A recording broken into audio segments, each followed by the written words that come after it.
Hey, यार आजकल I think what people are mostly confused is about whether they should be an optimist or pessimist. अब मैं ये क्यों कह रहा हूँ कि they should be pessimist or not, क्योंकि कई लोगों का ये सवाल सीरियसली है कि यार मैं पेसिमिस्ट हो जाऊँगा ना तो शायद मैं ज़्यादा खुश रह पाऊँगा, क्योंकि मैं पहले ही बुरा एक्सपेक्ट करूँगा चीज़ों को और गलती से अगर कोई चीज़ अच्छी हो गई तो जो खुशी का फुहारा फूटेगा मेरे दिल के अंदर वो कमाल होगा, मैं खुश हो जाऊँगा अगर सब कुछ सही हो गया तो।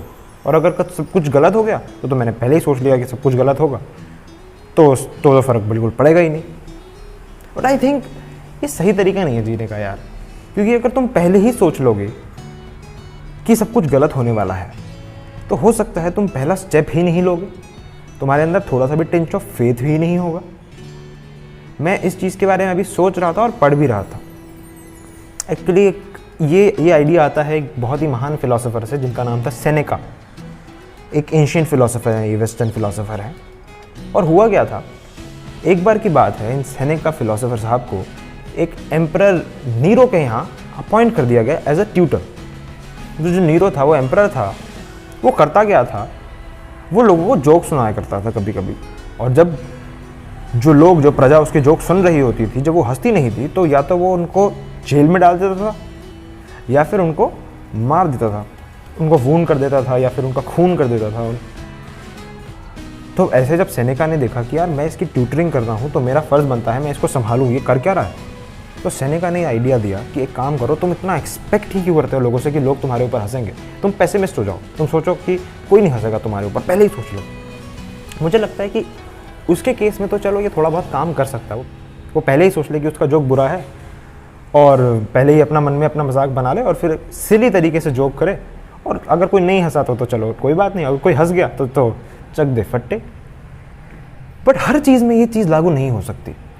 For example, when it comes to your business goals, your exam goals, या फिर even when it comes to going on a holiday trip, तब भी ये चीज़ काम नहीं हो सकती। हॉलीडे ट्रिप से मेरा मतलब है कि अगर तुमने एक्सपेक्ट किया कि यार मैं एक हॉलीडे पे जा रहा हूँ अपनी फैमिली के साथ और मैं वहाँ पे इतने दिन इस जगह पे बिताने वाला हूँ और मैं रोज़ वहाँ पे, सपोज तुम किसी हिल स्टेशन पर जा रहे हो, बहुत ही रॉ एग्जांपल ले लेते हैं, बड़ा वेग सा एग्जांपल ले लेते हैं। तुम किसी हिल स्टेशन पर जा रहे हो, शिमला मसूरी जा रहे हो, और तुमने सोचा कि मैं मॉल रोड पे घूमूंगा और वहाँ पे बारिश हो जाती है।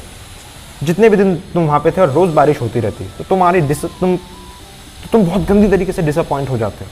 तो इस आइडिया के अकॉर्डिंग तुम्हें पहले ही सोच के जाना है कि वहाँ पर बारिश होगी ताकि तुम डिसअपॉइंट हो ही ना। तो मेरा सवाल ये है कि अगर तुम पहले ही सोच लोगे कि वहाँ पर वो बारिश होने वाली है तो तुम जाओगे ही क्यों।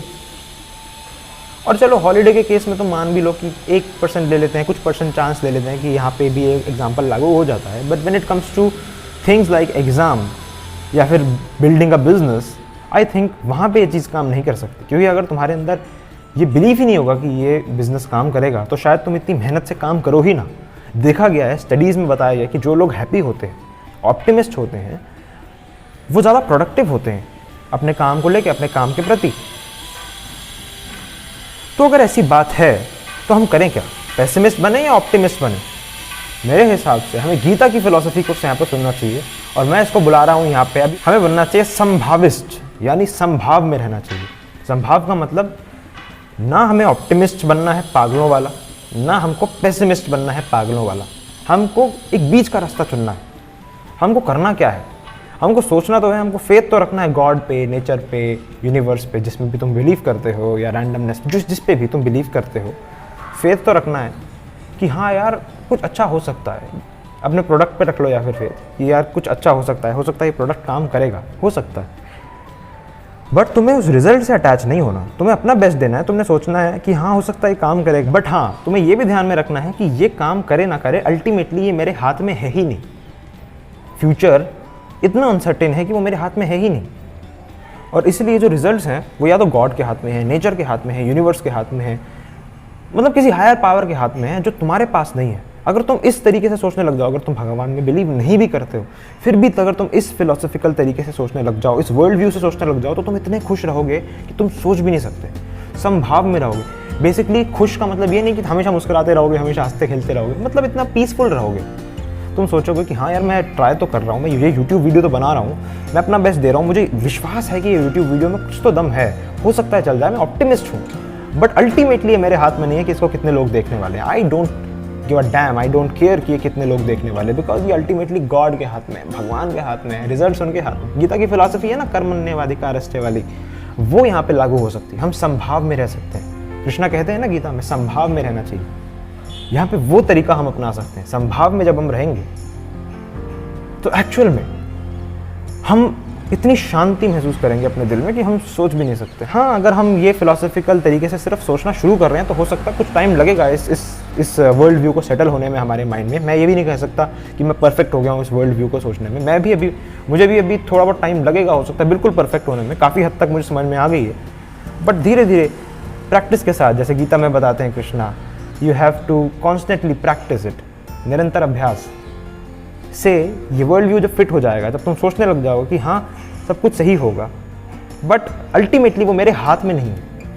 ये नहीं सोचना कि सब कुछ बुरा ही होगा, सब कुछ बुरा होगा, मैं पेसिमिस्ट हूँ, कुछ अच्छा हो गया तो मैं खुश हो जाऊँगा। नहीं, अच्छा हो भी सकता है। हाउ वुड वी नो कि अच्छा होगा या नहीं होगा? हमारे पास कोई तरीका ही नहीं है जानने का। और कुछ लोग पूछेंगे, रीजंस पूछेंगे कि मेरे साथ बुरा क्यों हुआ। तो again we have to go Indian philosophy में और समझना होगा कि जो रीबर्थ का कॉन्सेप्ट है वो कितनी अच्छे से हमको समझा सकता है कि कुछ अच्छा होगा या नहीं होगा। वो हम जान ही नहीं सकते, कोई तरीका ही नहीं है जानने का कि कुछ अच्छा होगा या नहीं होगा, क्योंकि पिछले जन्मों में जो हमने कर्मास किए थे उसके अकॉर्डिंग हमको रिजल्ट्स मिलने वाले हैं, और हमको पता ही नहीं कि पिछले जन्म में हमने कर्म करे क्या थे और क्या कैलकुलेशन है उसका और किस तरीके से हमको रिजल्ट्स मिलने वाले हैं। हमको कुछ नहीं मालूम है यार, कुछ भी नहीं पता हमको। इसलिए तो इतनी ब्यूटीफुल है इंडियन फिलोसफी, हमको इस लेवल पे आके खड़ा कर देती है कि हम इतनी शांति से जीवन जिएं और सक्सेसफुल भी हो जाएं, अपना बेस्ट दे सकें। ये हमको कर्म करने के लिए मोटिवेट करती है, but at the same time result से डिटैच करा देती है।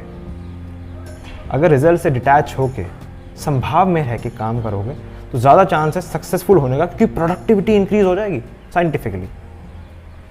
मिलते हैं नेक्स्ट वीडियो में, ठीक है? संभाव में रहना शुरू कर दो।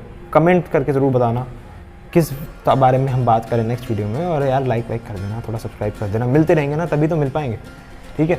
मिलते हैं नेक्स्ट वीडियो में, बाय बाय।